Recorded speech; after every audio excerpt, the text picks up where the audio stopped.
జాగ్రత్తగా చదువుకొని ధ్యానించుకుందాం. ఇక్కడికొచ్చు ఈ సమయంలో దేవుని యొక్క సన్నిధిలో ఉన్నటువంటి మనందరం కూడక బైబిల్ గ్రంథంలో నుంచి కొంచెం ఆలోచించు. బైబిల్ గ్రంథంలో నుంచి లూకాసు వార్త లూకాసు వార్త లూకాసు వార్త స్తోత్రం 2వ అధ్యాయము లూకాసు వార్త 2వ అధ్యాయము 2వ అధ్యాయము ప్రైజ్ ద లార్డ్ 6-7 వచనములు జాగ్రత్తగా చదువుకొని ప్రార్థన చేసుకుందాం. వారు అక్కడ ఉన్నప్పుడు ఆమె ప్రసవ దినములు నిండెను గనుక తన తొలిచూలి కుమారుని కని పొత్తి గుడ్డలలో చుట్టి సత్రములు వారికి స్థలము లేనందున ఆయనను పశువుల తొట్టిలో పరుండబట్టెను. చాలు. దేవుడి వాక్య భాగం మన మధ్యలో ఆశీర్వదించును గాక. ఆమేన్. కుడి వచ్చిన అందరికి ప్రభునామములో శుభాలు వందనాలు తెలియజేయుచున్నాను. ఈ యొక్క సందర్భంలో దేవుని సన్నిధిలో నిజముగా ఈ మాట అనేది చాలా ప్రాముఖ్యమైనది. ఇక్కడ యేసుక్రీస్తు వారి జననము గురించి మాట్లాడుతూ ఉన్నది. యావత్ ప్రపంచములో ఉన్న నలుమూలల యేసు ప్రభు వారి జననము గురించి ఆలోచిస్తూ ఉంటారు. దాని గురించి నేటి వరకు కూడా శాస్త్రవేత్తలు పరిశోధనలు చేస్తూనే ఉన్నారు. ఏమని? ఇది తప్పు అని నిరూపించాలని. ఎందుకంటే ఇక్కడ జరిగినటువంటి ఒక సంఘటన ఏంటంటే, పురుషుని కలియక లేకుండా ఒక స్త్రీ కుమారునికి జన్మనిచ్చింది. అది బైబిల్ గ్రంథంలో రాసినప్పుడు గొప్ప గొప్ప సైంటిస్టులు కానీ గొప్ప గొప్ప వాళ్ళు అది ఎలా సాధ్యమని దానిని తప్పుపట్టాలని ఎన్నో ప్రయత్నాలు చేసినప్పటికీ అది వారి వల్ల కాక చివరికి ఒప్పుకోవటం అనేది కూడా జరిగింది. కానీ కొందరు ఒప్పుకుంటున్నారు, కొందరు ఇంకా ఒప్పుకునే పొజిషన్లో లేరు. ఎందుకంటే ఇది లోకానికి విరుద్ధం. లోకానికి అనుకూలంగా జరిగితే బాగుంటుంది. విరుద్ధం అన్నప్పుడు అందరికీ డౌట్స్ వచ్చాయి. కానీ కొన్ని రోజుల తర్వాత ఏం చేశారంటే మనోళ్ళు టెస్ట్ ట్యూబ్ బేబీ అనేటువంటిది పురుషుడితో సంబంధం లేకుండా వేరే కణాలు తీసుకెళ్లేసి స్త్రీ గర్భంలో వేసేసి జన్మనిచ్చినటం జరిగింది. అంటే ఇప్పుడు అక్కడ ఏమనిపించిందంటే సంబంధం అంటే వీళ్ళు చేస్తే మాత్రం కరెక్టే, దేవుడు జరిగితే అవును కదా, మనం ఏదైనా చేసిన మనకు కరెక్టే. ఇప్పుడు దీన్ని వండర్ అంటాము, దీన్ని ఆశ్చర్యం అంటాము, మేము చేసాం చూడమంటాము. దేవుడు ఒకటి జరిగిస్తే మనం ఏమంటామంటే ఇది నిజమా అబద్ధం అనుకుంటాం. అయితే ఇక్కడ జరిగిన సంఘటన ఏంటంటే బాగా ఆలోచిద్దాం, గమనిద్దాము. ఇక్కడ మనం చూసినప్పుడు ఇక్కడ ఏం జరిగిందంటే చూద్దాం. బైబిల్ గ్రంథంలో నుంచి 3వ వచనం చదవండి. 2వ అధ్యాయం. అందరూ ఆ సంఖ్యలో వ్రాయబడుటకు తమ తమ పట్టణములకు వెళ్ళిరి. యేసేపు దావీదు వంశములోను గోత్రములోను పుట్టినవాడు గనుక తనకు భార్యగా ప్రదానము చేయబడి గర్భవతి అయి ఉండిన మరియతో కూడా ఆ సంఖ్యలో రాయబడుటకు గలిలియాలోని నజరేతు నుండి యూదయలోని బెత్లెహేము అనబడిన దావీదు ఊరికి వెళ్ళెను. ఈ మాటనే నేను చెప్పి ముగిస్తాను. ఎందుకంటే సమయం చాలా ఎక్కువైపోయింది అనుకున్నప్పటికీ మీకు అర్థం కావటానికి ఒక మాట చెప్తాను. మీరు ఈ మధ్య కాలంలో క్రిస్మస్ సందేశాలు చాలా మంది చెప్తున్నారు, వింటున్నారు. ఏదన్నా కూడా మనకేం తెలుసు? కన్యకదు కుమారుడు పుట్టాడు, అంతకు మించి మనకేం తెలియదు. కానీ ఇక్కడ ఏం జరిగిందంటే యేసేపు అనేటువంటి ఒక వ్యక్తి ఉన్నాడు. పాత నిబంధన కాలంలో ఉన్నాయని కాదు, ఇక్కడ యేసేపు అనేటువంటి ఒక ఆయన ఉన్నాడు. ఈయన దావీదు వంశంలో నుంచి వచ్చినవాడు, యూదా గోత్రానికి చెందినవాడు. ఈయనకు మరియా అనేటువంటి ఒక ఆమెను ప్రదానం చేశారు. నిశ్చితార్థం అంటారు మన భాషలో చెప్పాలంటే. అంటే పెళ్లికి ముందే ప్రదానం చేయటం జరుగుతుంది. ఇశ్రాయేలీలకు ఉన్నటువంటి కొన్ని రుజువులు ఏంటంటే పెళ్లికి 1 సంవత్సరం ముందే ప్రదానం చేయబడిన తర్వాత సంవత్సరం తర్వాత ఇద్దరిని వేరువేరుగా ఉంచి తర్వాత ఒకళ్ళొకళ్ళు అర్థం చేసుకొని ఒకళ్ళనొకళ్ళు అండర్స్టాండ్ చేసుకున్న తర్వాత సంవత్సరం తర్వాత వాళ్ళకు, ఈళ్ళకి ఏ ఇబ్బంది లేకపోతే వివాహం చేసుకోవడం జరుగుతుంది. కానీ ఇప్పుడు దీన్నేమంటున్నారంటే మనోళ్ళు అండర్‌స్టాండ్ చేసుకుంటామని డేటింగ్‌లు చేస్తుంటారు. అంతే గదా! ఇది అండర్‌స్టాండ్ కాదు డేటింగ్. ఇది వేరు, అది వేరు. ఏమంటారు తెలుసా? పెళ్ళికి ముందే మేము నీ గురించి నేను, నా గురించి నువ్వు తెలుసుకుంటాము. తెలుసుకున్న తర్వాత ఒక విధంగా అంటే తెలుసుకున్నాక ఒకవేళ ఏదైనా ప్రాబ్లమ్స్ ఉన్నాయనుకో కటెక్కన వదిలేత్తాం. అంటే నువ్వు చూసింది లేదు, చూడంది లేదు. ఏందంటే నువ్వు ఒక గుడ్డి నమ్మకం అంతే. అందుకని ఇప్పుడు ఏం చేత్తరు మనోళ్ళు మాట్లాడటము, రెండో రోజు సరి చేయటము, మూడో రోజు తాళి కట్టించేత్తన్నారు. ఎందుకంటే 4 రోజులు ఎక్కువైందనుకోండి, వాళ్ళ లోపాలు ఈళ్ళ లోపాలు తెలిస్తే విడాకులిచ్చేత్తన్నారు. నాకు నచ్చలేదనేత్తన్నారు. అందుకెందుకంటే ఎవరు పర్ఫెక్ట్ గారు. మనందరం అనుకుంటాం నేను పర్ఫెక్ట్ అనుకుంటాను. ఎవరు పర్ఫెక్ట్ గారు. ప్రతి వాళ్ళ జీవితంలో ఏదో కొద్దిగా లొసుగుబాట్లు ఉండాల్సిందే. ఎవరు లేనోళ్ళనేవాళ్ళు భూమి మీద ఎవరు చిన్న చిన్నవి ఉంటాయి. మనమేమనుకుంటామంటే నేను చేసింది పెద్ద తప్పు కాదనుకుంటాం. నీకు నీది తప్పు కానప్పుడు వాళ్ళకి వాది కూడా తప్పు కాదు. ఎందుకంటే వాళ్ళు తిరుగుతున్న ప్రపంచం అలాంటిది. వాళ్ళు నడుస్తున్నటువంటి ప్రదేశం అలాంటిది. ఇప్పుడున్న కల్చర్ అలాంటిది. ఇప్పుడు మొబైల్ ఫోన్ వాడటం అనేది తప్పు కాదు. తప్పనా? ఈ ఫోన్‌లో ఏది చూసినా కూడా తప్పు కాదు. ఎందుకంటే ఫోను రెడీగుంది కాబట్టి ఏదైనా చూసే స్వతంత్రం ఉంది. కొంతమందేమో బయటకి కనపడతారు. కొంతమంది బయటకి కనపడరు. కనపడినోడేమో దొంగ. కనపడనోడేమో మంచోడు. అంతే కదమ్మా! ఇంట్లో టీవీలున్నాయి. ఏదైనా చూడొచ్చు. సినిమాలు చూడొచ్చు, సీరియల్‌లు చూడొచ్చు, అవసరమైతే ఏ దరిద్రమైన చూడొచ్చు. చూసినప్పుడు చెడు చూసినా గూడక, మంచి చూసినా గూడక ఎవరినేమనటానికి లేదు. ఎందుకంటే ఇక్కడ యేసేపు అనేటువంటి ఒకాయన మరియకు ప్రదానం చేయబడిన తర్వాత, యేసేపుకు ఒక విషయం తెలిసింది. ఏమని తెలిసిందంటే, ప్రదానము చేయబడినటువంటి మరియమ్మ గర్భవతి అయింది. గర్భవతి అయితే ఒప్పుకుంటారా తమ్ముడు? నిజంగా ఒప్పుకుంటారా? ఎవరితోనో ఫోన్ కాల్స్ మాట్లాడుతుందంటే, "ఏయ్! ఇలాంటి పనికిరానిది నాకెందుకు" అనుకుంటాంగా. అవునా కాదా? గర్భవతి అయిందని తెలియగానే మన వ్యక్తి గూడక చూస్తూ రన్న ఏ కన్యకని చేసుకుంటాడు గానీ, ఆఫరొస్తుందని పిల్లని గూడక వస్తుందని చేసుకుంటారా ఎవరన్నా? ఏ క ఒకటి కొంటే ఒకటి ఫ్రీ అన్నట్టుగా. అంతే గదా! ఇప్పుడు పెళ్ళికి పెళ్లి కుమార్తె కావాలి. పెళ్లి కుమార్తె కడుపులో నుంచి పిల్ల గూడా ఎవరైనా కావాలనుకుంటారమ్మా? పిల్లోడు గూడా. కానీ యేసేపుకి తెలియగానన్నదు, అయ్యా ఎలాంటి ఆలోచనొచ్చిందంటే మనకొక విషయం చెప్తానక్కడ. మత్తయి సువార్తలు దాని గురించి ఒక సందర్భం రాయబడింది చూడండక్కడ. మత్తయి సువార్తలు అనుకుంటాను. అక్కడ చదవబడినటువంటి ఒక మాట చూడండి. 1:19 అంట చూడండి. ఆమె భర్త అయిన యోసేపు నీతిమంతుడై ఉండి ఆమెను అవమానపరచనొల్లక రహస్యముగా ఆమెను విడనాడ ఉద్దేశించాను. ఇప్పుడు తప్పు ఎవరిది? తప్పు ఎవరిదమ్మా? ఎవరిది లేదా? అక్కా నువ్వు గాబట్టి యేసుప్రభు దగ్గర ప్రార్థనకొస్తున్నావు గాబట్టి ఊరి లేదంటాం. మేమేమంటాం పెళ్లి గాకుండానే ఎంతమందితో తిరిగి పెళ్లి తిరిగిందో అందుకే కడుపులో పిండం పెరుగుతుంది అని అంటామా? ప్రార్థనకు రాకముందు మనం గూడా చాలా మంది మనుంటాం. ఇప్పుడు ప్రార్థనకొచ్చిన తర్వాత ఏదో నమ్మకం మీద పెట్టి ఆమెనంటే మనకు కళ్ళు పోతాయని అట్ట అంటున్నాం. అంతకుముందు అనలే? ఇప్పుడు చాలా మంది అదే గదా! నిజం అట్నే ఉంటది. ఎందుకంటే ఇక్కడ ఏం జరిగిందంటే ఆమెకు ఎవ్వరికి కూడక ఇబ్బంది పడలే. ఆయనేమనుకున్నాడో తెలుసా? ఈమె గర్భం దాల్చింది. గర్భం దాల్చిన విషయము ఈయనకెలా తెలిసిందసలు ఎప్పుడైనా ఆలోచించండి.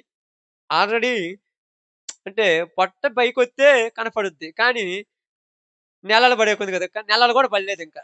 దగ్గరే గదా! తొందరలోనే. ఈమెకెలా తెలిసిందనుకుంటా ఈయనకు? ఆ! దూత చెప్పక ముందే ఈయన ఈ అనుమానం వచ్చిన తర్వాత దూతొచ్చి కల్లో చెప్పింది. కావాలంటే బైబిల్ చదవండి. మరి ఆయనకెలా తెలిసిందనుకుంటాం? ఒక రకంగా చెప్పాలంటే మరియమ్మే చెప్పుండొచ్చు. అయ్యా! నా పరిస్థితి ఇలాంటిది. నాకు దేవుడు ఇలా కల్లో కనిపిచ్చి, నాకు పుట్టబోయేటువంటి ఆయన దేవుడిని నా గర్భంలో ఉంచుతున్నాడంటే, నువ్వు అల్లేటువంటి కథలు నేను నమ్మను. నీకు నాకు టాటా బాయ్ బాయ్ అంటాడు. అంతే కదా! ఏమన్నా చెప్పింది నిజమే. అబద్ధం ఏమైనా చెప్పిందా? అయ్యా! నేను ఎవరిని ఎరగలేదు. ఎవరి దగ్గరికి కూడా ఎళ్ళలేదు. కానీ ఇలా జరిగింది. అలా జరిగినప్పుడు నేనేమన్నానంటే, దేవుడా!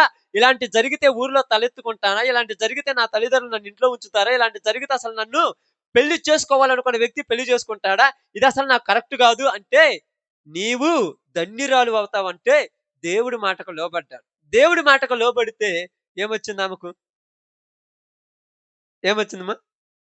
అవమానాలు, నిందలు, ఇంట్లో వాళ్ళతో తిట్లు, ఇంట్లో వాళ్ళతో లేనిపోని వాళ్ళతో అనిపించుకోవటము. చిన్నోడంటాడు, పెద్దోళ్ళంటున్నారు, పనికిరానోళ్ళంటున్నారు, ఎట్టటోడు బట్టి అట్టటోడు అంటున్నాడు.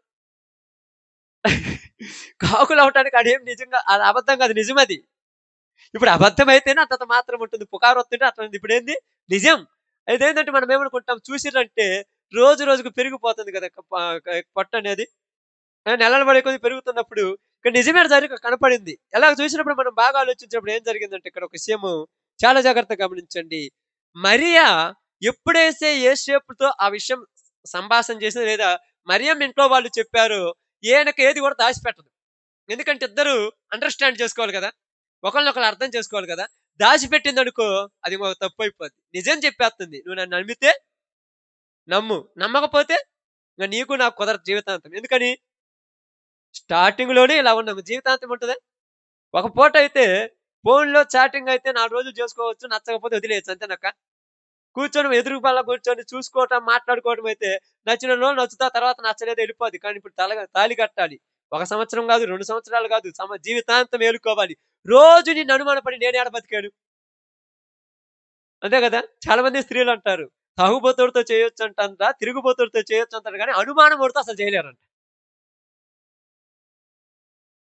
ఆ! కొత్త చీర కట్టుకున్నా ఎక్కడికి పోయినావంటరు. చెప్పులేసుకున్నా ఎందుకేసుకున్నావంటరు. గాజులేసుకున్నా ఎందుకేసుకున్నావంటరు. పూలు పెట్టుకున్నా ఎవరి దగ్గరకి పోయొచ్చావంటరు. ఈ అనుమానంతో చేయటం కష్టమే. అందుకని ముందే చెప్పేత్తన్నానయ్య. నా పరిస్థితి ఇలాంటిది. దేవుడు నాకిలా కనపడి చెప్పాడు. నీకు నచ్చితే వివాహం చేసుకోవాలి. నచ్చకపోతే లేదు. రెండోది నాకు జరిగిన సిట్యుయేషన్ మామూలుది కాదనగానే, యేసేపు జీవితంలో ఏమనిపించిందంటే, ఈమెను నేను బహిరంగంగా అందరిలో చెప్పాననుకోండి, ఆమెకింకెప్పటికి వివాహం కాదు. ఆమెను అవమానపరచడం కంటే, నేనే సైలెంట్‌గా తప్పుకుంటే బాగుండనుకున్నాడు. లోపం ఎవరిలో ఉందిప్పుడు? ఆమేన్. నాలో లోపముంది. నాకే ఆమె నచ్చలేదు. నేనే తప్పుటోడిని. నా మీద నిందేసుకొని ఆమెను సైలెంట్‌గా డైవర్ట్ అంటే పక్కకు నెట్టేసి నేనెళ్ళిపోదాం అనుకున్నాడు. ఈ అనుమానం ఎప్పుడైతే యోసేపులో వచ్చిందో, వెంటనే దేవుని దూత యోసేపుతో కనపడి, "నీకు ప్రదానము చేయబడిన లేదా నీ భార్య అయిన మరియను చేర్చుకొనుటకు నువ్వు అభ్యంతరపడొద్దు." అదే రాయబడిందక్కడ. నీ భార్య అయిన మరియను చేర్చుకొనుటకు నువ్వు అభ్యంతరపడొద్దు. ఎందుకంటే ఆమె గర్భం ధరించింది. చూడండి లూకాసు సువార్త 1 అధ్యాయం 35 వచనం అనుకుంటా. 25 చదువు ఆ మాట అయితే. వచనం చెప్పు. మత్తయి సువార్త 1 అధ్యాయం 20 వచనమంట. చూడండి. నీ భార్య అయిన మరియను చేర్చుకొనుటకు భయపడకుము. ఆమె గర్భము ధరించినది పరిశుద్ధ ఆత్మ వలన కలిగినది. యేసేపు ఎంత చదువుకొని ఉంటాడా? తెలుసా మీకేమన్నాక? కొద్దో గొప్పన చదువుకొని ఉంటాడా? ఆయన అక్షర జ్ఞానం ఎంతుందో మనకు తెలియదు గదా! చదువుకున్నాడో లేదో కూడా నాకు తెలీదు. కొద్దిగా చెప్పాలంటే కొద్దో గొప్ప ఏదో అక్షర జ్ఞానం కొద్దో గొప్ప వచ్చుండొచ్చు. మనలాగా పెద్ద పెద్దగా ఈ రోజుల్లో ఉన్నట్టు 10థ్ క్లాసులు, ఇంటర్మీడియేట్‌లు, ఎంటెక్‌లు, బీటెక్‌లు చేసిన గొప్పోడు కాదు. రెండోది ఇక్కడ బాగా ఆలోచించి గమనిస్తే యేసేపు కలలో కనపడింది ఎవరు? దేవుని దూత. కలలో కనపడి ఏం చెప్తుంది? నీ భార్య అయినటువంటి మరియకు గర్భం వచ్చింది పరిశుద్ధాత్మ వలన అనగానే ఈయనకేమనిపియాలి? కలలు నమ్మాలా? నమ్మకూడదా? ఇప్పుడు బాగా ఆలోచించాలి. నేను ఈ కళల గురించి చెప్పట్లేదు. ఇక్కడున్న సిట్యుయేషన్ గురించి చెప్తున్నాను. నమ్మాలా? నమ్మకూడదా చెప్పండి? కొంతమంది నమ్ముతారు. కొంతమంది నమ్మరు. అయన్నీ వదిలేయండి. ఇక్కడ జరిగిన సిట్యుయేషన్‌లో నమ్మాలా? నమ్మకూడదా? ప్రపంచంలో ఎవరైనా నమ్ముతురు గానీ యేసేపు నమ్మకూడదు. అంటే ఎవరు కూడా ఎత్తుకునేది కాదుగా. ఆయనే నెత్తినెత్తుకునే బరువు. మిగతా వాళ్ళ ఊరికి లేదు గదా! మిగతా వాళ్ళంటారు దేవుడి వల్లే తగిలింది లేరా, దేవుడి వల్లే జరిగుండొచ్చు లేరా, యెషయా గ్రంథంలో చెప్పబడింది గదా! 700 సంవత్సరాల క్రితం చెప్పబడింది గదా! కన్యక గర్భవతుందని చెప్పబడింది గదా! అని ముందే చెప్పుండొచ్చు. కానీ ఇది ఎత్తుకునేది యేసేపు గాబట్టి అస్సలకి బాగా ఆలోచించండి. అస్సలకి ఈమె ఎవరిని కలవకుండా ఈమెకెలా గర్భమొచ్చింది? డౌటొచ్చేసేయాలి ముందు. డౌట్ రావాలి. డౌట్ ఎందుకొత్తదంటే చెప్పండి? డౌట్ ఎప్పుడొత్తది? బాగా ఆలోచించండి. డౌట్ ఎప్పుడొత్తది మనిషికి? అనుమానం వచ్చినప్పుడు, నమ్మకం వచ్చినప్పుడు. ఇంకా మనిషికి ఎదుటి వాళ్ళలో వేరే వేరే ఆలోచనలు ఎప్పుడొస్తాయి చెప్పండి? ఎదుటి వాళ్ళ మీద వేరే వేరే ఆలోచనలు ఎప్పుడొస్తాయి తెలుసా? తెలుసా? అంతే కదమ్మా! మన కళ్ళకు పచ్చగా మెర్లుతే అందరూ పచ్చగా కనపడతారు. అర్థమైందా? నేను బయటకు పోయి అట్టా ఇట్ట నలుగురిని తిరిగి చూసి వస్తున్నా కదా, కాబట్టి ఈమె కూడా బయటకు పోయి అట్టా ఇట్ట తీసుకొస్తుందని ఇలా అనిపిస్తుంది. బైబిల్ గ్రంథంలో ఎక్కడ ఉందంటే, బైబిల్ గ్రంథంలో రాయబడిందిగా. ఎక్కడ? తీతు రాసిన పట్టిక 1:16 ఏం రాయబడింది? పవిత్రులకు అన్నీయు, నువ్వు పర్ఫెక్ట్ అయితే నీకు అన్ని బాగానే ఉంటాయి. నీ కళ్ళుకి ఏ జబ్బు లేకపోతే నీకు అన్ని తేటగా కనపడతాయి. ఇప్పుడు నీ కళ్ళుకు జబ్బు వచ్చింది అనుకో, నువ్వు తేటగా కనపడవు. ఏం కావాలి ఎక్స్ట్రాగా? అక్క, ఎక్స్ట్రాకి ఏం కావాలి? కళ్ళకు జబ్బు వస్తే అద్దాలు కావాలి. ఇప్పుడు వీళ్ళ కూడా ఎక్స్ట్రా ఏం కావాలి? భార్య కరెక్టో కాదో వేరే వాళ్ళు చెబితే నమ్ముతారు, వీళ్ళు నమ్మరు. భార్య కరెక్టో కాదో పక్కనోడు చెప్పాలి వీళ్ళకు. అర్థమైంది? ఇప్పుడు ఏమంటారు? సాక్షులు కావాలంటే వాళ్ళని అడుగుతామని ఉంటారు. నీ భార్య గురించి వాడిని అడగటం మీద నాకు అర్థం కాదు. ఇప్పుడు నన్ను అడుగుతారు ఈ రోజుల్లో, చెప్పండి, అడుగుతారా? 100కు 90 మంది ఉంటారు అడిగేవాళ్ళు. పక్కన మనిషిని కాదు, పక్కన వ్యక్తుల్ని. ఎందుకంటే రే ఇందాక దుర్లుపోతుంది, నువ్వు చూడలా? నువ్వు కూడా చూసినామా? నువ్వు కూడా చూసినా? పోయొస్తుంది, నేను చూసినా. అంటే ఏంది? ఇది కళ్ళకు కళ్ళద్దాలు కావాలి. వేరే వాళ్ళు చెబితే నమ్ముతారు, వీళ్ళకి నమ్మకం లేదు. ఈ రోజు భర్త మీద భార్యకు, భార్య మీద భర్తకు నమ్మకాలు చచ్చిపోయిన రోజుల్లో ఉన్నాం. కానీ యేసేపు కూడా నమ్మకం చచ్చిపోయినప్పటికీ యేసేపు ఎలాంటి వాడని రాయబడింది? నీతిమంతుడు. ఆమేన్. నీతిమంతుడు ఎప్పుడు కూడా ఎక్స్ట్రా విషయాల గురించి ఆలోచించడు. నువ్వు నీతిమంతుడు అయితే, యవన కాలంలో ఉన్నటువంటి యేసేపు నీతిమంతుడు కాబట్టి తన యొక్క తల్లిదండ్రుల గురించి, తన కుటుంబం గురించి, తన యొక్క భవిష్యత్తు గురించి ఆలోచించి, ఎక్కడ ఏ మిస్టేక్ జరిగితే నా జీవితం పాడైపోద్దేనేమని మా అమ్మా నాన్న ఎంతో కష్టపడి నాకు సంబంధం చూసి ఆమెను ప్రదానం చేయబడి ఉన్నారు కదా, ఇప్పుడు నేను ఒక్కసారిగా ఆమె కరెక్ట్ కాదని చెప్పేసినంత మాత్రాన మా అమ్మా నాన్నోళ్ళు 10 మందిలో తలెత్తుకోగలరా? అసలకి ఆమె జీవితం ఏమవుద్దని ఎంతగా ఆలోచించుంటాడో చూడు. ఇప్పుడు మన గురించి మనం ఆలోచించుకోవడం తెలుసా? నా కడుపు నిండితే చాలు, ఎవరు ఎట్ట చస్తే నాకెందుకు, అంతే కదమ్మా. భర్త కొడక సాయంకాలం ఇంటికి రాగానే వచ్చి కడుపు నిండా తిని భార్యను కూడా తిన్నావని అడగరు. అడుగుతారా? తిన్నావని అడిగితే ఇలా కొండంత ఆశ అనమాట. అన్నం తిన్నామని అడిగితే చాలు గంతేస్తారు. ఆ రోజు తినకుండా కడుపు నిండిపోద్ది. కానీ అడగరు. ఎందుకంటే మనం చూడకుండా వాళ్ళు ఎన్ని తింటారంటే నమ్మకాలు లేవు ఒకరి మీద ఒకరికి. నమ్మకం ఉంది అనుకోర్రా.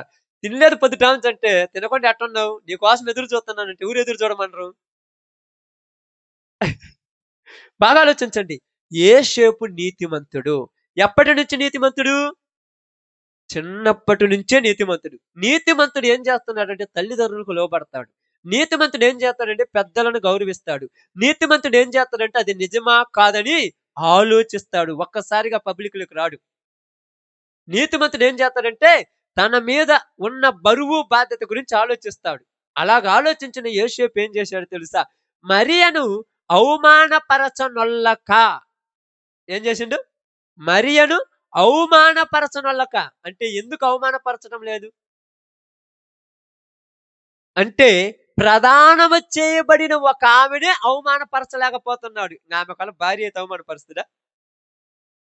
ఈరోజు పబ్లిక్ లో అవమానపరుస్తున్నారు. రచ్చబండ మీదకి మరీ లాగుతున్నారు కదా. అదేనా కాదు? అదే బతుకు జట్కా బండని. భార్యను తీసుకుపోయి ఆడ కూర్చోబెడుతున్నాడు, భర్తను తీసుకొచ్చి ఆడ గోక పెడుతుంది. అసలు జీవితాలు ఎలుగు తెలిసేలకు తీసుకొచ్చి 10 మందిలో ఎంత పచ్చిగా చెప్తున్నారు తెలుసు ఒకరి గురించి ఒకరికి. ఇట్టాటోళ్ళు అంటే ఎట్టాటోళ్ళు అయితే నీకెందుకు? అసలు నువ్వు ఎందుకు అలా చెప్పాలి ఒకరి గురించి? నేను ఎప్పుడు కూడా చెప్తున్నా చూడండి, నువ్వు నీతిమంతుడిగా ఉంటే నీకు న్యాయమే జరుగుద్ది. నువ్వు పర్ఫెక్ట్‌గా ఉంటే నీకు మంచే జరుగుద్ది. నువ్వు కరెక్ట్‌గా ఉంటే ఎంత తప్పుటోడైనా నీకు కరెక్ట్‌గానే ఉంటది. ఎలాగుంటదంటే అదే దేవుడు చెప్పినటువంటి ఒక నిజం. మనలో లేనిపోనివన్నీ పెట్టుకొని ఎదుటి వాళ్ళలో లేనిపోనివి చూసే రోజుల్లో ఉన్నాం. బైబిల్ గ్రంథంలో అదే రాయబడింది. ఏంది? నీ కంటిలో ఉన్న దూలం, దూలముంది నీ కంటిలో, దాన్ని తీసి పక్కన పెట్టు. అప్పుడు నీకు అన్ని తేటగా కనపడతాయి. పక్కనోళ్ళ కంటిలో నలుసులు చూసి ఈరోజు బాధపడుతుంది. నీ కంటిలో పెద్ద దూలముందని యేసుప్రభు వారు చెప్పారు. అందుకని మరియను అవమానపరచునొల్లక ఆమెను రహస్యముగా విడనాడాలని నిర్ణయించుకున్నాడు. ఇంక విడనాడదాంలే, ఇంక కుదరదనగానే ఎమ్మటే దేవుని దూతొచ్చి, ఏంది యేసేపు నువ్వు చేసేది? నీ భార్య అయిన మరియ గురించి నువ్వు ఆలోచించొద్దు. ఆమె గర్భము ధరించింది పరిశుద్ధాత్మ వలన. పరిశుద్ధాత్ముడు వచ్చి ఎలా గర్భం ధరిస్తాడే అంటే ఒక్కసారి చరిత్రలోకి పంపించింది ఆమె. ఎవరు? దూత. చరిత్ర చదవమన్నది ఎందుకంటే ఇశ్రాయేలీయులకు ఒక వాగ్దానాలు ఉన్నాయి. ఇశ్రాయేలీయులకు ఒక ప్రవచనం ఉంది. ఏంది ఆ ప్రవచనం అంటే యెషయా గ్రంథం 7:14 ఒకసారి చదువుదాం. యెషయా గ్రంథం 7:14.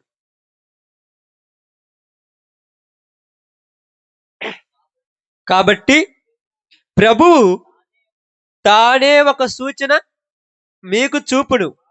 ఆలకంచుడి. కన్యక గర్భవతి అయి కుమారుని కని అతనికి ఇమ్మానుయేలుని పేరు పెట్టదును. ఏంది? చరిత్ర కూడా తెలియాలి. మన చరిత్రలు మనకు తెలియవు. మనమే పర్ఫెక్ట్ అనుకుంటాం. నా రేంజ్ ఏంది? నా లెవెల్ ఏంది అనుకుంటాం గదా! మన అమ్మా నాన్నోళ్ళు ఎంత కష్టపడితే ఈరోజు నేను ఇలా కూర్చున్నానో ఎవరికీ తెలియదు. వాళ్ళ జీవితాలతో ఆడుకొని నా రేంజ్ ఏంది? నా లెవెల్ ఏంది అనుకుంటాం. కానీ యేషోపుకి ఏం తెలుసు? చరిత్ర తెలుసు. వాళ్ళ తాత ముత్తాతల కాలం నుంచి వచ్చిన చరిత్ర తెలుసు. మా యొక్క జాతిలో, మా యొక్క ఇశ్రాయేలు తెగలో అనేకులు యూదా గోత్రంలో ఉన్నటువంటి వాళ్ళు దేనికోసం ఎదురు చూస్తున్నారు? కన్యక గర్భవతి అయి కుమారుని కంటుందంట. ఆ కన్యక గర్భవతి అయింది నాకు ప్రదానము చేయబడిన ఏమే గదని చరిత్రను నమ్మి ఆమెను చేర్చుకున్నాడు. చరిత్రను నమ్మాడు. ఈరోజు చరిత్రలు తెలియాలి.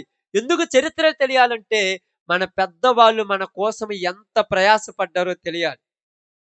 అందుకే చూడండి మీకా గ్రంథం 5వ అధ్యాయం 2వ వచనంలో అదే మాట రాయబడింది అనుకుంటాను. చాలా జాగ్రత్త చూడండి.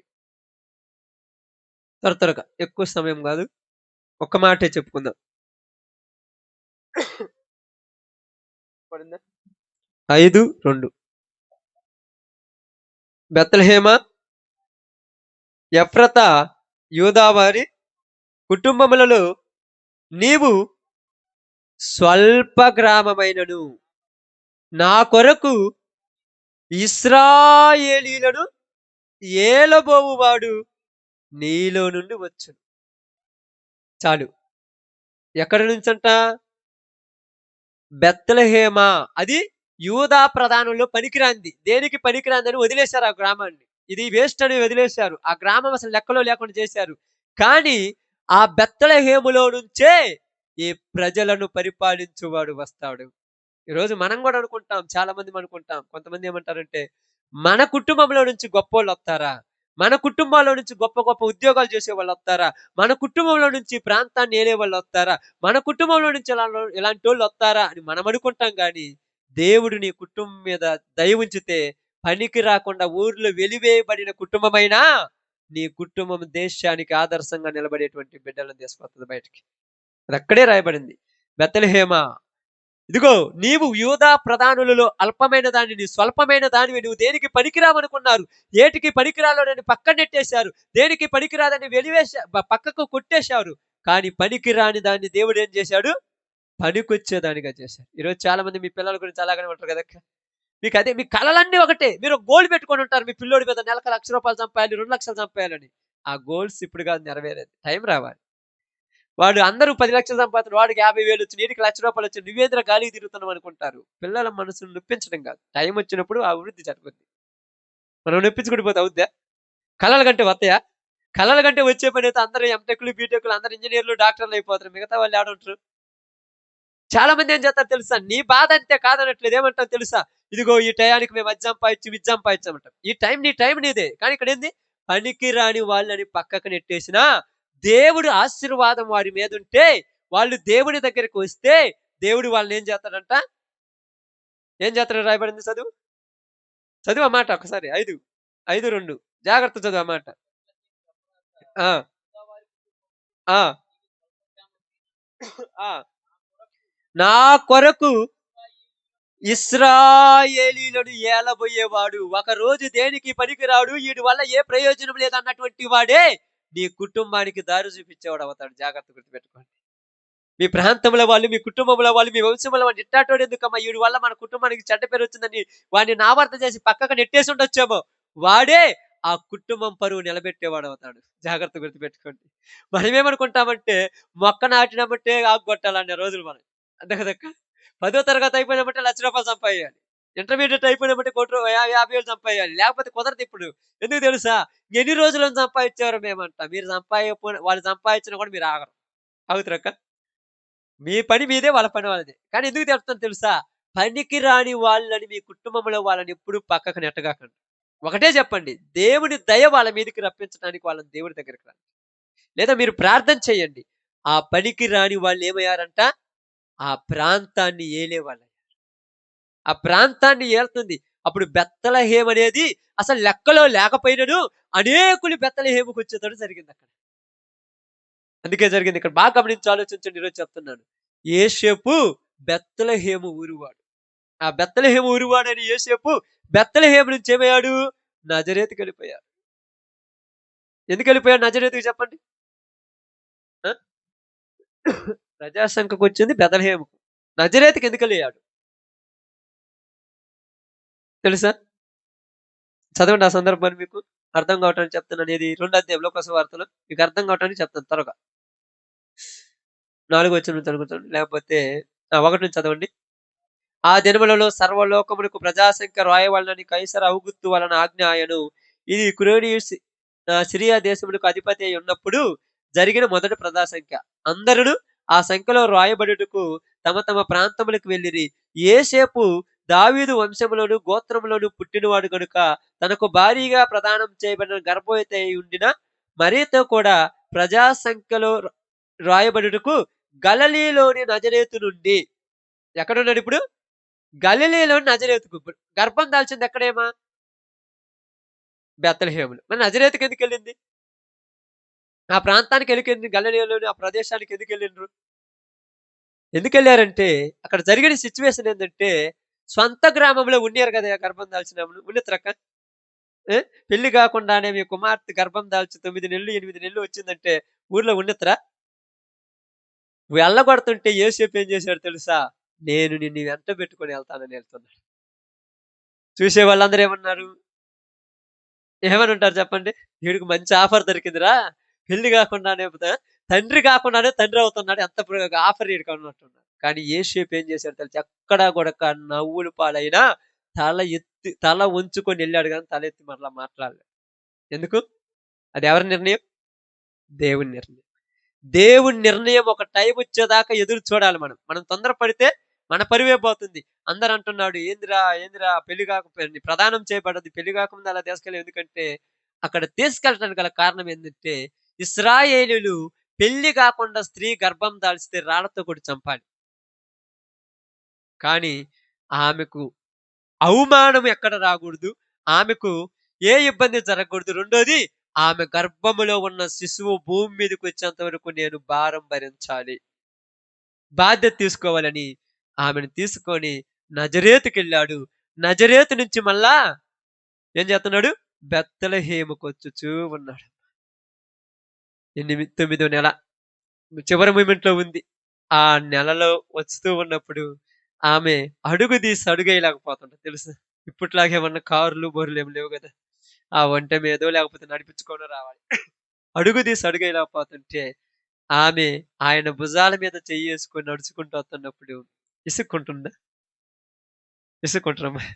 2 రోజులు 2 గంటలు రోజుకొక అరగంట నీకు తలకాయ నొప్పొస్తే ఎప్పుడు జబ్బే. ఏ రోజన్నా బాగున్నావా అని అంటాను ఇంట్లో. ఏ రోజన్నా నువ్వు కుదార్తంగా ఉన్నావు, నాకు కుదార్తంగా కుడి పెట్టు. ఎప్పుడన్నా ఇంట్లోకొస్తే నవ్వుతూ చూసినవా? ఎందుకు పెళ్లి చేసుకున్నారు అంటుంటారు. కానీ పెళ్లి కాకుండానే ఆమెను ఎత్తుకొనొస్తున్నాడు, తీసుకొనొస్తున్నాడు. వాళ్ళందరూ అడుగుతున్నారు. ఏందయ్యా యోసేపు? ఎవరి ఏంది ఎలా జరిగింది? ఏంది విషయము? ఎందుకిలాగంటే, ఇది నమ్మినా నమ్మకపోయినా ఏం చెప్తున్నాడు? దేవుని నిర్ణయం. నిజంగా యవ్వన కాలంలో అంత పర్ఫెక్ట్‌గా ఉండటం అనేది ఊరి వల్ల కాదు ఈరోజు. మనం అనుకుంటాం, ఏం గాదులే అవమానాలు భరిద్దాంలంటే ఈరోజు అంతా అఫీషియల్ రేంజ్‌లో ఉండే పిల్లలు. అఫీషియల్‌గా ఉండాలి. నా మీద నింద గూడా రాకూడదు. అన్నీ ఎలాగుండాలి? అన్నీ ఎలాగుండాలి? చేసేయేమో లోపలుండాలి. పైకి మాత్రం నీట్‌గా కనపడాలి. లోపలికి పోతే అందరూ దొంగలే. ఎవరు పర్ఫెక్ట్ గారు నిజంగా చెప్తున్నాను. ఎందుకంటే అందరి జీవితాలు అక్కడికే పడ్డాయిగా. అందరి జీవితాలు అక్కడి నుంచొచ్చాయి గదా! ఎవరు పర్ఫెక్ట్ గాదు. వివాహం కాకముందు అందరం పర్ఫెక్ట్. ఆలోచనలో గాని, చూపుల్లో గాని, నడవడికలో గాని ఎక్కడ గూడా తప్పు లేనోళ్ళం ఎవరు లేం. పర్ఫెక్ట్ అనేవాడు ఎవరు ఉండడు. ఉన్నాడంటే బైబిల్ తప్పయిపోద్ది. ఎందుకంటే నరుడి ఆలోచనలు వాళ్ళు బాల్యం నుండే చెడ్డవి. ఎప్పుడన్నా మంచిగుంటాయా? ఉండవు. కాబట్టి మనమేమనుకుంటాం, ఈడు చెడ్డోడు పక్కనోళ్ళు చెడ్డోళ్ళని చూపడం తప్పితే, ఒకడితో నాకెందుకు నేను ఎలాగున్నానని నడుచుకునే రోజులు కాదు. అంతే కదమ్మా! పక్కనోడి మీద ఏలెత్తి చూపేవాళ్ళం అందరము. యేసేపు పక్కనోళ్ళ గురించి మాట్లాడటానికి కూడా అవకాశం లేదు పాపం. ఎందుకు మాట్లాడలా? ఆయన ఎప్పుడు ఎవరిని అవమానించలేదు గనుక, ఆయన గర్భం దాల్చిన ఆమెను తీసుకొనొస్తున్న ఇంత మంచోడికేందిరా ఇలాంటి కర్మ అనే రోజులున్నాడు. మంచోళ్ళకే కదక్క కర్మను పట్టేది. మంచోళ్ళకే కదక్క నిందలొచ్చేది. మంచోళ్ళ నెత్తినే కదా బాంబులేసేది అందరూ. ఈళ్ళేదో పెద్ద పర్ఫెక్ట్ అయినట్టు చెప్తుంటారు. ఈడేదో చిన్న తప్పు చేయగానే ఊరంతా కోడెయ్యకొత్తుంటది. ఈళ్ళేమన్నా పర్ఫెక్టా? ఈడు ధైర్యంగా ఏం చేశాడు? నేను ప్రేమించాను, పెళ్లి చేసుకున్నాను, నా ఇష్ట ప్రకారం నేను ఏలుకుంటున్నానన్నాడు. ఈడు మాత్రము ప్రతివాడు దొంగ దొరలలో దూరాడు. ఈడు కూడా వచ్చి మాట్లాడుతుంటే ఈ రోజుల్లో.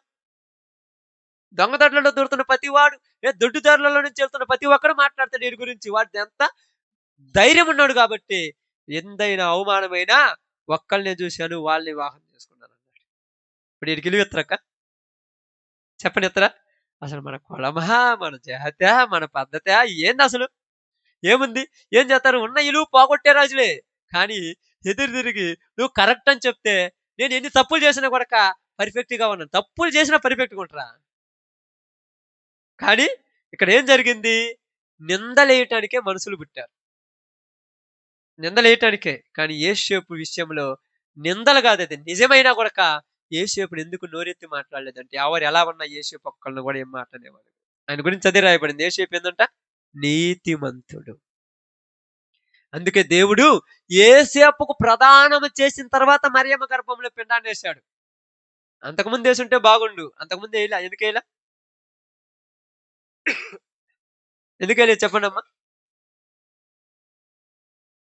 ఇంకా. ఎందుకెయలేదు చెప్పండి? అంతకు ముందు యేస్తే ఆమె ఇంటి పేరు, ఆమె గోత్రం వేరు. ఇప్పుడు యేసేపుకు ప్రదానం చేసిన తర్వాత దావీదు గోత్రము, దావీదు వంశం వత్తది. అంతేనా కాదా? వివాహం అయిన తర్వాత మీ ఇంటి పేరు మారేది. వివాహం కాకముందంటే ఎవరి పిల్లోళ్ళు? ఎంత తెలివితో దేవుడు చేస్తాడు తెలుసా అది? దేవుడు చెప్పింది ఏది కూడా వీళ్ళందరూ ఏంది? యూదుల్లో ఉన్నటువంటి స్త్రీలందరూ కన్యకలంట ఎదురు చూస్తున్నారంట. మా గర్భాన పుడతాడు, మా గర్భాన పుడతాడని. ఈమెను ఎవరో ప్రదానం చేస్తే ఈమెకు వివాహం చేసుకుంది కదా! ఎదురు చూడట్లేమా. ప్రదానం చేయబడిన తర్వాత ఈమె గర్భంలో ఎందుకు ఇచ్చాడంటే, ఇప్పుడు దావీదుకు ప్రదానం చేయబడిన తర్వాత ఆమె ఎవరి వంశమైంది? సారీ, యేసేపుకు ప్రదానం చేయబడిన తర్వాత ఆమె ఎవరి వంశమైంది? దావీదు వంశమైంది కాబట్టి, దావీదు వంశంలో నుంచి కుమారుడు రావాలి. అదే దావీదు వంశంలో ఉన్న స్త్రీకి కుమారుడొస్తే ఈమె ఇంకొకళ్ళు ప్రదానం చేయబడితే ఆ వంశం వత్తదిగా. అంటే ఊహించని వాళ్ళ హృదయాలలోనికి దేవుడు వాక్యం వచ్చేసింది. నువ్వు ఊహించావా ఎప్పుడైనా అటు కూర్చుంటావని? ఎవరైనా కూర్చుంటారా? ఈ రాత్రి పూట ఆ చలికి ఈ బైబిల్ పట్టుకొని ఒక మాట చెప్పాలంటే మీరేమనుకోవద్దు. పచ్చిగా చెబుతున్నాను. ఈ ముసుగులేసుకున్నోళ్ళతో నువ్వు ఎప్పుడైనా పోతాను అనుకున్నావా? మనం ఇంతకుముందు అదే కదా అనుకుంది. ముసుగులేసుకున్నోళ్ళు అంటాం కదా! ఈ జోలు తగిలించుకున్నోళ్ళతో ఎప్పుడైనా పోదాం అనుకున్నావా? కానీ నువ్వు ఊహించని నీలో దేవుని కార్యం జరుగుద్దంతే. ఊహించిన వాళ్ళలో జరగదు. అందరూ అంటారు చాలా మంది, దేవుని సేవకులు కుమారులు పెద్ద పెద్దలు అవుతారంటారు. అంత లేదు, ఈళ్ళు ఎటు పోతారో కూడా ఎవరికీ తెలియదు. మరి సేవకుడుగా ఉన్నాడంటే నాకున్న పరపతిని బట్టి తీసుకొచ్చి నిలబెట్టాను అంతే. అర్థమైందా? కానీ వాడి రియాలిటీ వాడి జీవితం చూస్తే అసలు పర్ఫెక్ట్ కాదది. అంటే నేను ఎవరినన్నా తప్పు అన్నట్లయితే చెప్తున్నాను. దేవుడు ఊహించని వాళ్ళని తీసుకొచ్చి కూర్చోబెడతాడు. అందుకని మరియమ్మ ఊహించకపోయినా మరియమ్మ గర్భంలోనికి యేసు ప్రభువు రావాల్సొచ్చింది. ఇది నిజం. నువ్వు నమ్మినా అమ్మా ఏందమ్మా 10 నిమిషాలు ఆగు. 10 నిమిషాలు వినండి మీకోసం, నా కోసం కాదు. నేను ఇంటికాడ చదువుకుంటా, పొద్దుగూకులు చదువుకుంటా. నాకు ఇబ్బంది లేదు మీకోసమే. ఎందుకంటే ఈ యవ్వన కాలంలో మీ జీవితాలు సరిచేసుకోవాలి. ఈ రోజులలో కాకపోతే ఇంకెప్పుడు సరిచేసుకుంటారు చెప్పండి? తొందర ఎక్కువ మనుషులకి. ఏం తెలుసా? తొందర ఎక్కువ. నిప్పు తొందరగా ఆగిపోతే మళ్ళీ బొగ్గవుద్దేమోని. నిప్పు ఆరిపోకపోతే మంచిదే. ఆరిపోయిందనుకో మంచిది. ఆరిపోలేదా ఇల్లునే తగలబెడతది జాగ్రత్త. ఊరినే తగలబెట్టుద్ది. అడవినే తగలబెట్టుద్ది. నిప్పుతో చాలా డేంజర్. ఎలా వాడుకుంటే ఉపయోగపడుద్దో అలాగనే వాడుకోవాలి. యవ్వన కాలం కూడా నిప్పు లాంటిది. నువ్వు వాడుకుంటే చలిమంటగా ఉంటది. నువ్వు వాడుకుంటే అన్నం వండుకోవటానికి ఉపయోగపడుద్ది. నువ్వు వాడుకుంటే ఏదైనా ఇంట్లో వస్తువులకు ఉపయోగపడుద్ది. ఏదైనా వాటికి ఉపయోగపడుద్ది. నువ్వు వేస్ట్ చేసినవనుకో ఇంటినే తగలబెట్టి ఇంటి మీద చెడ్డ పేరు తెచ్చిపెట్టుద్ది. లేకపోతే వరకుందనుకున్నావా బైబిల్ గ్రంథంలో యేసేపు నీతిమంతుడంటే మామూలు విషయం అనుకున్నావా? తన జీవితంలో ఈ యవ్వనత్వాన్ని చాలా కాపాడుకుంటూ వచ్చాడు. ఎన్నో మంది ఎన్నో విధాలుగా అతని మీదకి ఎన్నెన్నో నిందలు ఎన్నెన్నో అవకాశాలొచ్చినా ఎక్కడ కూడా రాంగ్ స్టెప్ ఎయల. ఎందుకేయలేదంటే దేవుని ప్రణాళిక అతని మీద ఉంది. కాబట్టి ఇప్పుడు ప్రదానం చేయబడిన తర్వాత నజరేతు నుంచి బెత్లెహేముకు నడిపించుకుంటూ వస్తున్నాడు. ఇలా భుజాల మీద ఆనుకొని వస్తుంటే ఆ యొక్క ఏ ఆ గర్భం దాల్చినటువంటి ఆమె నెలలు నిండి వస్తుంటే ఆమెను నడుచుకుంటూ వస్తూ అక్కడికొచ్చిన తర్వాత ఏ ఇంటి దగ్గరికి పోయినా యేసేపును మరియమ్మకు స్థలం లేదు. ఎవరింటికి కూడా రానిత్తరా? ఈరోజు మమ్మల్నైతే పాస్టర్ అన్న రాండి ఇంట్లో కూర్చుని పోతుంది, మీరు లోపల బెడ్రూమ్లో పడుకోండి, మేము బయట కూకుంటాం, ఇబ్బంది ఏం లేదంట.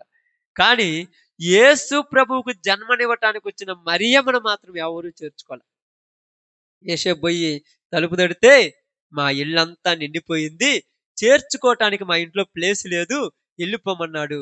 ఆ రాత్రి ఆ ఇంటికి ఈ ఇంటికి, ఆ ఇంటి తలుపు ఈ ఇంటి తలుపు, బాగా గమనించండి, ఇలాగా ఏంది గర్భం దాల్చుకున్న ఒక ఆమెను భుజం మీద మోసుకుంటూ, అంటే ఒక చెయ్యి భుజాన్ని వేసుకొని నడిపించుకుంటూ ప్రతి ఇంటి దగ్గర పోతే ఏ ఇంట్లో ఆమెకు చేరే స్థానం లేదు. నిజంగా చెప్పాలంటే ఎందుకు స్థానం వేయలేదంటే ఒకటే చెప్తున్నాను చూడండి, మీకు అందరికి అర్థం కావటానికి చెప్తున్నాను. అక్కడ ఉన్న సిచ్యువేషన్ ప్రకారము ప్రజాశంక రాయటానికి వచ్చి ప్రతి ఇళ్లలో జనాలు నిండిపోయినారు, ఏదో ఒకటి ఉన్నది. అవన్నీ రెండో పాయింట్. మొట్టమొదటి పాయింట్ ఏంటంటే పెళ్లి ప్రదానం చేయబడి పెళ్లి కాకుండానే ఇలా గర్భం దాల్చిన ఆమెను మన ఇంట్లోకి తీసుకొచ్చే మన ఇంట్లో పిల్లలు బాగుంటారా? వద్దు, నువ్వు మా ఇంట్లో కూడా నెట్టేస్తున్నారు ప్రతి ఒక్కరు. ఎవరు చూడండి, ఏదో ఒక ఆమె గర్భం దాల్చినప్పుడు ఆమె కోసమే నా రాత్రి చలిలో ఆ యొక్క వీధిలో ప్రతి ఇంటికాడికి పోయి అడగాల్సిన పని ఏముంది? బస్ స్టాండ్ కాడికి పొదులుగానే ఒంగోలిపోతే నేను వస్తానంటే నువ్వు ఎందుకో ఇక్కడ కూర్చో, నేను మళ్ళీ వస్తాను తిరిగి వస్తాను అంటే నువ్వు నా ఏమంటుంటే నాకు బాగుండదు. నువ్వు అక్కడ కూర్చో, నీకేం కావాలంటే పార్సల్ తెచ్చిస్తాను, హోటల్లో కూడా తెస్తారు చాలా మందిని. నువ్వు పక్కన కూర్చోవద్దు, అక్కడ కూర్చో, ఎందుకంటే నీ లేవలేదు నా లేవలేదు అంటారు. భార్యను పక్కన కూర్చోబెట్టుకునేటువంటి మనుషులు కూడా ఈ రోజు లేరు తెలుసా. లెవెల్ ఉండాలి. చూడు ఎలా వస్తున్నారు, వాళ్ళ యొక్క డ్రెస్ మెయింటైన్, వాళ్ళు చూడు నువ్వేం తిట్టొచ్చావు అడుక్కునే దానిలాగా అంటుంటారు. ఆమె పద్ధతి అలాగే, నువ్వు కొత్తగా ఏమైనా తయారు చేసుకున్నావా? ఆమె నువ్వు చేసుకునేటప్పుడు అలాగే ఉంది, ఇప్పుడేం మారదుగా. అప్పుడు పాపము మా అమ్మ వాళ్ళు, మేము చదువుకునే వయసులో అక్కడ ఉన్నప్పుడు మా నాన్న వాళ్ళు వస్తుంటారు పంచ కట్టుకొని, మా అమ్మ అలా వస్తున్నప్పుడు చాలా మంది అంటారు మీ నాన్న అంటారు. నాన్న అని ఏంది అట్టున్నారు మంచి బట్టలు వేసుకుంటారు, వాళ్ళు పుట్టినప్పటి నుంచి అదే బట్టలు, వాళ్ళు ఆ బట్టలు వేసుకొని ఆ ఎర్ర టెండలో ఆ పొలంలో పని చేస్తేనే నేను ఈ ప్యాంటు సొక్క వేసుకున్నా, లేకపోతే నాకు గోస కూడా ఉండదని చెప్పి. అంతే కదా. మీరు ఇప్పుడు మంచి బట్టలు వేసుకొని రావచ్చు కదా మా వచ్చిందానివి. ఏమత్తారు వాళ్ళు, వాళ్ళ పద్ధతులే మారవు. నిన్ను నన్ను పెద్ద చేయటానికి వాళ్ళు ఎంత ఏడ్చారో వాళ్ళకి తెలుసు. కానీ ఇప్పుడు మనం కొద్దిగా ఒక మంచిగా ఒక రూపాయి ఏదో ఒక రేంజ్ లో ఉన్న తర్వాత మనం మంచి బట్టలు వేసుకున్నప్పుడు వాళ్ళు మన అమ్మ నాన్న అనిపించుకోవడానికి కూడా కేవలం ఉండదు. మనం ఏమంటాం, నువ్వు వద్దు కానీ ఏడన్నా చెప్పు నేనే వస్తాను బస్ స్టాండ్కి, ఆడ నుంచి ఆడ అవసరం తీసుకుని ఆడ నుంచి బస్ ఎక్కి పంపించుకుందాం. చాలా మంది చదువుకునే పిల్లలు ఎలాగనే చేస్తారు అమ్మ. అప్పుడప్పుడు కొత్త ఏం కట్టుకొని రావచ్చు కదా అంటారు, నువ్వు తీసిస్తే కదా. నీకే నెల వచ్చేలోపు 5,000 2,000 పంపిస్తున్నారు, వాళ్ళు ఆడ తీసుకుంటారు. అంతే కదక్క. అప్పుడప్పుడు చూస్తారు కొత్త ఏం కట్టుకున్నా నువ్వు తీసేయచ్చుగా. నెల వచ్చేలోపు నీ కాడ హాస్టల్ ఫీజు కొట్టుకునే డబ్బులు ఉండవు, ఫోన్ కొట్టాల్సిందే. ఇంటికాడ నుంచి వెళ్ళి 5-6 రోజులు పని చేస్తే ఒక నెల, అప్పుడు ఆ 2,000 3,000 పంపిస్తే వాడితో నువ్వు తినాల్సిందే. ఇవన్నీ గుర్తుండవు. వాళ్ళు తీసుకొని వచ్చిన డ్రెస్ మెయింటైనే ఇలా కావాలి, ఎందుకంటే మా అమ్మ మా నాన్న విలువ కలిగిన వాళ్ళు కావాలి. ఇప్పుడు యేసేపు విలువ గురించి ఆలోచించాల, దేని గురించి ఆలోచించాడు? జీవితం గురించి ఆలోచించాడు. ఈమె జీవితము దేవుడు నా చేతికి అప్పగించాడు కాబట్టి నేను చాలా జాగ్రత్తగా మనం చూసుకోవాలి. వెంటనే ప్రతి ఇంటికి పోయి తలుపు కొడితే ఎవరు తలుపు తీయలేదు. తలుపు తీయకపోయాక ఇప్పుడు ఏం జరిగింది తెలుసా? ఇక్కడ రాయబడి చదువుకుంటున్నాను కిందికి త్వరగా.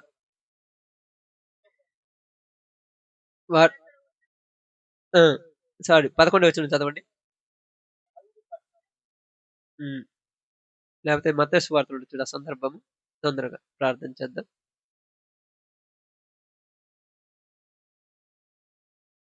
వారికి రాయబడింది అదే ఆమె జన్మను గురించి రాయబడినట్టు చూడు. సత్రంలో వారికి స్థలం లేనందున 2:6 చూడండి. అదే పడుతుంది. Sorry 6 sorry. వారు అక్కడ ఉన్నప్పుడు ఆమె ప్రసవ దినములు నిండెను గనుక తన తొలి చూలు కుమారుని కని పొత్తి గుడ్డలతో చుట్టి సత్రములో వారికి స్థలము లేనందున. ఎక్కడ లేదు స్థలము? సత్రము. సత్రం అంటే తెలుసుగా, తెలుసా అందరికి, మళ్ళీ ఏం చెప్పాల్సిన పని లేదుగా. అన్న సత్రం అంటారు అలాంటివి. అంటే దూర ప్రాంతం నుంచి వచ్చిన వాళ్ళు నివసించేదాన్ని సత్రం అంటారు. ఈ రోజు దాన్ని ఏమంటున్నామంటే లాడ్జ్ అంటాము, హోటల్ అంటాము. కానీ సత్రములో వాళ్ళకు స్థలం లేనందున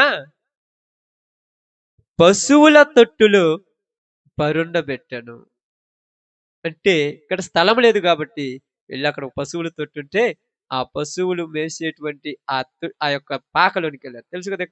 ఈ రోజుల్లో ఎవరైనా పేడకలు తీయమంటారు ఉదయాన్నే ఇట్ట పెడతారు ఏలు.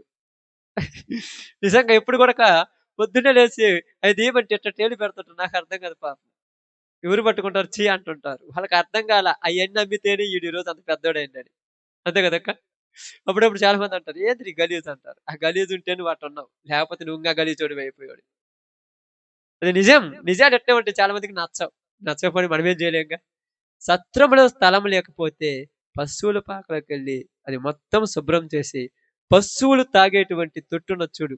ఆ తొట్టిని శుభ్రం చేసి, లోపల గెడ్డేసి, గెడ్డి మీద పొత్తిగుడ్డలో ఉన్నటువంటి బాబును పడుకోబెట్టి, ఇదిగో దావీదు పట్టణమందు రక్షకుడు నేడు మీకు పుట్టి ఉన్నాడన్న రక్షకుడు ఈయనే.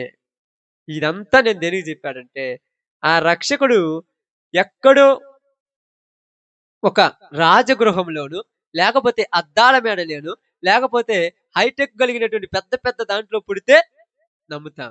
కానీ ఇప్పుడు రక్షకుడు పుట్టిందెక్కడ? ఎవరు నమ్ముతారమ్మా? నమ్ముతారా? ఎందుకని? రక్షకుడు గదా! దేవుడి కుమారుడు గదా! దేవుడి కుమారుడు గొప్ప గొప్ప దాంట్లో పుట్టియొచ్చు గదా! ఆయనెందుకు అలా పుట్టిచ్చాడంటే ఒకే ఒక మాట జాగ్రత్తగా వినండి. మనందరి జీవితాలు ఆ పశువుల తొట్టిలాగా పనికిమాలినవి. ఎవరి జీవితం గూడా కరెక్ట్ గాదు. అందరూ ఎలాంటి వాళ్ళంటే బైబిల్ గ్రంథంలో రాయబడినట్టుగా మార్కు సువార్త 7:21 తర్వాత చదువుకోండి. అందరి జీవితాలు ఎలా ఉండంటే ప్రతిదీ చీకటి బ్రతుకులు, పాపము, పాపమనే ఊబిలో చిక్కుకున్నారు. పాతాళానికి చేరువైపోయినారు. ఎలా అని తెలుసా?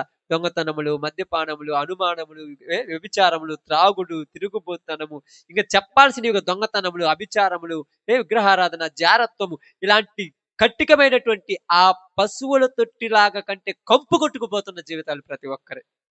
నేను పర్ఫెక్ట్ అని చెప్పేవాళ్ళు ఎవరం లేము. నిజంగా నువ్వు ఈరోజు ఈ 4 రోజులు గాని, ఈ నెల గాని నువ్వు ఏ తప్పు చేసిందంతా నాతో చెప్పమంటే 90% దాచిపెట్టి 10% చెప్తామందరం. 90% ఎందుకు దాచిపెడతామంటే ఆ 90% చేసిన తప్పు, ఆ 10% చేసిన వాటిల్లో మంచి ఆడాడెతుకుతూ నేనిట్ట చేశాను, అయి చేశాను, అలా పోబెట్టాను, ఇలా పోబెట్టాను, వాళ్ళని తిట్టుకున్నాను, ఈళ్ళని తన్నాను, ఇంట్లో వాళ్ళని తన్నాను, ఈళ్ళని తిట్టాను ఇయన్నీ చెప్పంగా? నేను చూసేది ప్రతి ఒక్కళ్ళని చెడ్డ చూపుతో చూశాను. కన్న కూతురినైనా, కన్న తల్లినైనా, కట్టుకున్న భార్య కడుపున పుట్టిన బిడ్డనైనా చెడు చూపు ఇయన్నీ చెప్తారా? చూడటానికి చెల్లెలవుతుంది, అక్క అవుతుంది, పిన్నామవుతుంది, వదినవుతుంది, ఆడబిడ్డ అవుతుంది, ఇలా అవుతుంది ఈళ్ళని చూత్తమా? ఇయన్నీ చెడు చూపులు చూత్తాం. నా మనసులో అలాంటి ఉద్దేశమే లేదు. ఉద్దేశం ఉందే లేదు నువ్వు చెప్పాల్సిన పనిలా. నీ జీవితమే చెబుతుంది మురికి గుంతని. అందుకని ఇక్కడ అన్నాడు తెలుసా? మనం మురికి గుంత కాబట్టి ఆయన పుట్టి, ఆ పుట్టటం వలన ఆ మురికి తొట్టికేమొచ్చింది?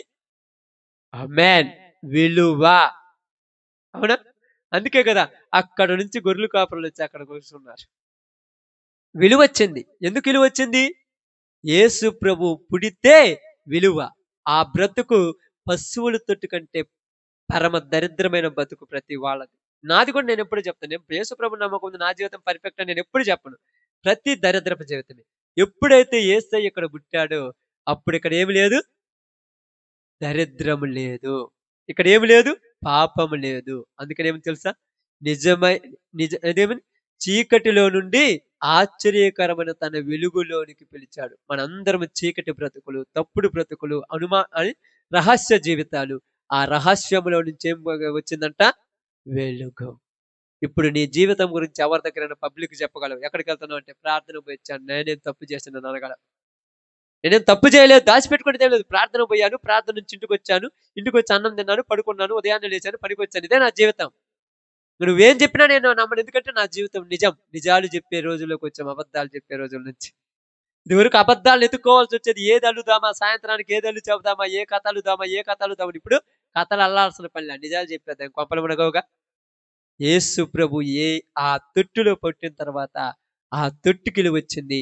ఈరోజు నీలో యేసు ప్రభు పుడితే నీ పాత జీవితాన్ని వదిలేత్తావు. ఖచ్చితంగా వద్దన్న వదిలేత్తావు. కానీ ఎందుకు పుట్టటం లేదంటే సత్రములో స్థలం చూడండి. ఆ ప్రాంతంలో వాళ్ళందరూ ఎలాగైతే యేసు ప్రభువుని చేర్చుకోవడానికి మరియమ్మను, యోసేపుని చేర్చుకోవడానికి ఇష్టపడలేదో ఈరోజు మనం కూడా అవమానంగా ఫీల్ అవుతున్నాం. అంతే కదా! అవమానం కదా! ప్రార్థన అంటే జనాలకు అవమానమే కదా! ఎవరొత్తారు ఆడికి? ఏం ప్రార్థన అది? మంది కాదు, ఊరి అవతల వాళ్ళ ప్రార్థన మనకెందుకు? అవమానం. కానీ అవమానము అనుకున్న వాళ్ళు దేవుని దగ్గరకొస్తే వాళ్ళ జీవితాలకు దేవుడి విలువేందో తెలిసింది. తర్వాత ఇప్పుడు అనుకుంటున్నారు. మాకు పుడితే బాగుండే, మాకు పుడితే బాగుండే అని తర్వాత అనుకున్నారంట. ఉపయోగం ఏం లేదు. మేమింట్లో స్థలం ఇచ్చోళ్ళం, మేమింట్లో స్థలం తర్వాత అనుకున్నారు ఆయన నజరేతుడని తెలిసిన తర్వాత. ఆయన చేసిన కార్యాలకు ఏమన్నాడు? మా ఇంట్లోకి రాయ్యా, మా ఇంట్లోకి రా అని బతిమలాడుకున్నాడు. ప్రధాన యాజకుడు పిలుచుకోలేదమ్మా. రాయ్యా మా ఇంట్లోకి రా. ఎంతెంతమంది పిలవలేదు. పేతురు అన్నాడు. నువ్వు నా ఇంటికి రావటానికి కూడా నేను అర్హుడిని కాదన్నాడు. ఎంతమంది పిలిచారు? ఎందుకు తెలుసా? నీకు తెలియనప్పుడే ఆయనకు నువ్వు విలువిస్తే తర్వాత నీ జీవితాన్ని విలువ కలిగిన జీవితముగా మార్చేస్తాడు. కాబట్టి ఈరోజు మనందరికీ చెప్పిన ఒక చిన్న మాట ఏందంటే, యేసేపు జీవితంలో నీతిమంతుడై ఉన్నాడు. ఆయన నీతిమంతుడు గనుక మరియమ్మను గౌరవించాడు. ఈరోజు మనము నీతిమంతులమైతే మన తోటి ఉన్న వాళ్ళని గౌరవిస్తాం. తప్పు అని ఎప్పుడు ఎదుటి వాళ్ళలో చూపొద్దు. చూపటానికి మనం ముందుంటే మనకోళ్ళు కూడా తప్పులు చూపించే వాళ్ళు ఉంటారు. వద్దు, అవసరం లేదు. పక్కనోళ్ళు తప్పులు ఎతకడం కంటే అవసరమైతే మంచి ఎతకడం నేర్చుకో. 1, 2 అయినా మంచి ఎతకడం నేర్చుకో. ఎవరిలో మంచి లేకుండా ఆ మంచిని చూసినప్పుడే నీకు వాళ్ళ మీద ఏమొత్తది? ప్రేమ. ఆ ప్రేమ వాళ్ళని ఏం చేస్తది? మారుస్తది. నిజంగా చాలా సార్లు మనకు కోపం వస్తుంటది. భరించే వాళ్ళకి తెలిసే అంటారు కదా! మనం మంచి చూడమంటే ఏమంటారు? నీకేం తెలుసే అంటారు. యేసేపు కంటే నీ బాధ ఎక్కువత్తది కదా! యేసేపు గర్భంతో ఉన్న ఆమెను 9 నెలలు ఎంటబెట్టుకొని తిరిగాడు. ఇప్పుడు నువ్వేంది? తాగుబోతోడిని, తిరుగుబోతోడిని, 4 రోజులు, ఒక సంవత్సరం అంతే. తర్వాత నీ దగ్గరకొచ్చినాక నిజంగా భయపడుతూనే ఉంటాడు. కానీ నీవు గనుక ప్రేమిస్తే ఆ ప్రేమ వాళ్ళని మార్చేస్తది. నిజమంటే నిజం. దేవుడు మనల్ని ప్రేమించి మనం మారలా? మన జీవితాలు ఎలాంటివి మనకు తెలుసు. ఎవరి జీవితం మనకే తెలుసు. దేవుడికి తెలుసు. మనం మారలా? ఇప్పుడు మనకు అనుకున్న కూడా ఎవరు చేస్తారు ఆ పనులు, మురికి కంపు, ఎవరు ఉంటారు ఆ బతుకులు అనిపిస్తది. మనం మారంగానే వాళ్ళెందుకు మారరు? నమ్మకం ఉంటే ఏదైనా జరుగుద్ది. యేసేపు నమ్మాడు. ఈమె గర్భం దాల్చింది పరిశుద్ధాత్మ వల్లని. నువ్వు నమ్మాలి. ఈ మనసులో గనక ఏదో ఒక రోజు మార్పు వస్తది అని నువ్వు నమ్మితే, నమ్మిన నువ్వు ఎంతైనా భరిస్తావు. భరించిన నీవు వాళ్ళ జీవితాలను వెలుగుమయంగా మార్చటం చూస్తావు. అలాంటి కృప దేవుడు మనందరికి అనుగ్రహించును గాక. ఆమేన్. అందరూ గనుక తల వంచి ఒక మాట ప్రార్థన చేద్దాం.